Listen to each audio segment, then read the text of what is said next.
जय श्री राम, जय हनुमान। बहुत स्वागत है आपका। कुछ ऐसी गलतियाँ बताऊंगा जिस गलतियों के कारण आ, आप पर कृपा नहीं हो पाती।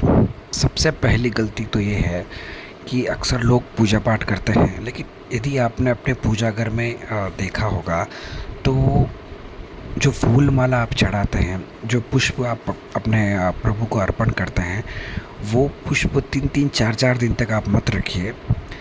आपने जैसे कि आज आप अपने भगवान को माला चढ़ाई या पुष्प चढ़ाया, तो जब कल आप सुबह उठेंगे स्नान आदि करने के बाद, तो उन सारे पुष्पों को हटाइए। भगवान के जो तस्वीर है उसको साफ़ सुथरा रखिए। भगवान के मंदिर को, पूजा घर को साफ़ सुथरा रखिए। और एक भी कोई भी चीज़ इधर उधर बिखरा हुआ नहीं होना चाहिए। जितना साफ़ सुथरा रखेंगे उतना अच्छा पॉजिटिविटी वाइब्रेशन होगा और उतना अच्छा आपको महसूस होगा। कई बार ऐसा होता है कि लोग 10-10 दिन, 20-20 दिन तक जो आपने दीपावली की जो माला आपने चढ़ाया, दीपावली के दिन जो आपने पुष्प अर्पण किए, वो 10-10, 20-20 दिन तक वही रहते हैं। तो ऐसा मत कीजिए। आप पुष्प हटा लीजिए, फूल हटा लीजिए। इससे जो क्या है कि साफ़ सुथरा बना रहेगा माहौल पूजा घर का। और एक बात अवश्य ध्यान रखिएगा कि दीपक अवश्य लगाएं। अगरबत्ती का उपयोग ना करें। अगरबत्ती में क्योंकि जो बाँस होता है, कहते हैं कि बाँस का नहीं लगाना चाहिए। तो जितना आप ज़्यादा हो सके उतना अगर आप दीपक से भगवान की पूजा पाठ करें तो सबसे उत्तम रहेगा, क्योंकि दीपक ही शुद्ध माना जाता है। और एक बात यह है कि भगवान का जो मंदिर है या आपका पूजा घर है, अपने पूजा घर में आप बहुत कम लाइट, बहुत लो लाइट, 0 वोल्ट का बल्ब होता है ना, बिल्कुल जो कम रोशनी फेंकता है, उस रंग का मत रखिए। और यदि रखना ही है तो लाल रंग का मत रखिए, कि अक्सर क्या होता है कि बहुत जितनी डिम लाइट होती है ना, वो अच्छा नहीं रहता भगवान के मंदिर में, भगवान के पूजा घर में। जब भी आप मंत्र जाप करने बैठते हैं, पूजा पाठ करने बैठते हैं, तो आपके जो गुरु हैं, जो आपके इष्ट हैं, उनको याद कीजिए। उनके मंत्र का आप अवश्य जाप कीजिए। 1 माला 2 माला जितनी हो सके। उनको याद करने से आपको सही गलत का अंदाज़ा लगेगा, आपको सदा मार्गदर्शन मिलता रहेगा। और सबसे बड़ी बात यही है कि बिना आसन का कोई मंत्र जाप मत कीजिए, कोई पूजा पाठ मत कीजिए। बिना आसन के यदि आप पूजा पाठ कर रहे हैं तो कहीं ना कहीं आप समझ लें कि आपकी पूजा स्वीकार नहीं हो रही है। आसन बिछाकर बैठ कर ही हमें पूजा पाठ करना चाहिए, हमें मंत्र जाप करना चाहिए। इससे आपको बहुत लाभ मिलेगा। इससे आपका जो मंत्र का जो फ्लो है वो सही अपने इष्ट के पास जाएगा और आपकी एकाग्रता बनी रहेगी आसन बिछाने से।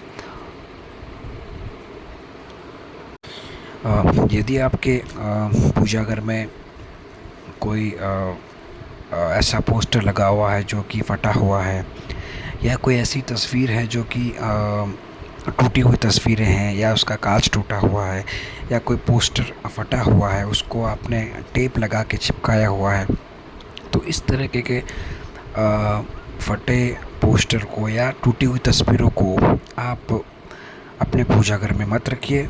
आप जितना हो सके उतना पीपल के पेड़ के नीचे रख दीजिए। टूटी तस्वीरें अक्सर नकारात्मक ऊर्जा पैदा करती है, जो कि अच्छा नहीं रहता।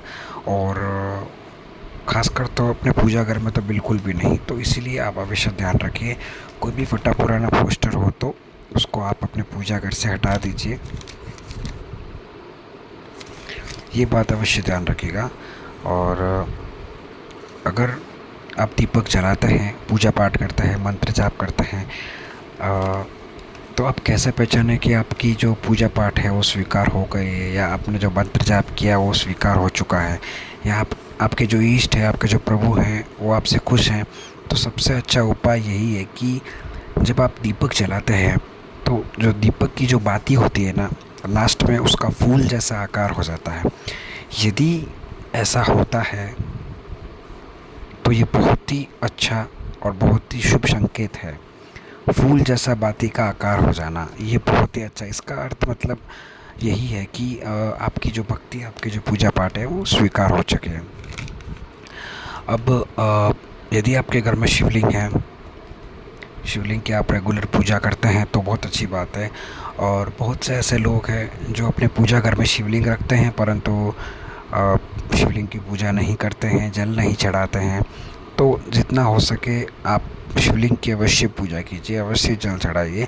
इससे आपके बहुत लाभ मिलेगा। और जो आपकी जो कुल देवी है या कुल देवता है, जो अन्य देवी देवता हैं, वो शिव जी की पूजा से भी प्रसन्न होते हैं।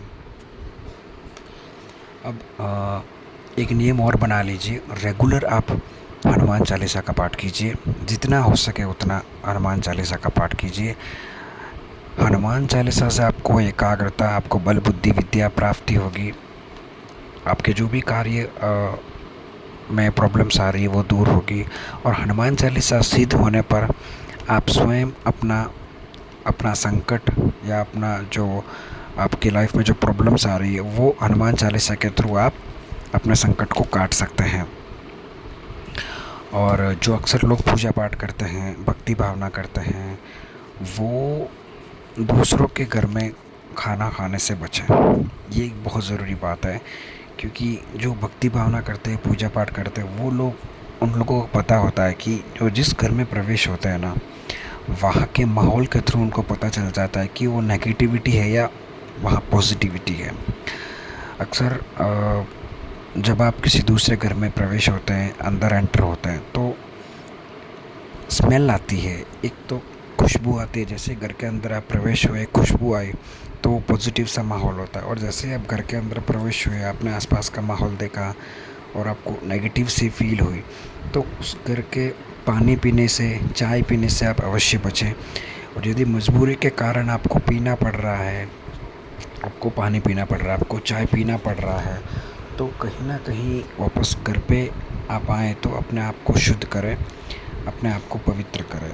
क्योंकि हम तो अक्सर पूजा पाठ करते हैं, हमें पता चल जाता है कि कहाँ पॉजिटिविटी, कहाँ नेगेटिविटी है। तो कहीं ना कहीं कि हमारे जो भक्ति भावना है, जो हमारे मन में जो जो भक्ति जागृत है, वो कम ना पड़ जाए। इसलिए मैं कह रहा हूँ आप अपने आप को पवित्र कीजिए। गंगा जल झटकिए, गंगा जल थोड़ा आप पी सकते हैं, उसमें कुछ नहीं होगा। तो ये कुछ बातें थी, कुछ बेसिक्स थे जो मैंने आपको बताया पूजा पाठ के बारे में। और ऐसे ही भक्ति रिलेटेड वीडियो बनाता रहूँगा। बस आपको हमारे चैनल को लाइक और सब्सक्राइब करना है, हमारे वीडियो को लाइक करना है, और जितना हो सके आप उतना हमारे चैनल को शेयर कीजिए। इससे अन्य लोगों को भी बेनिफिट होगा। और बस आज के लिए इतना ही। बहुत बहुत धन्यवाद। जय श्री राम, जय हनुमान।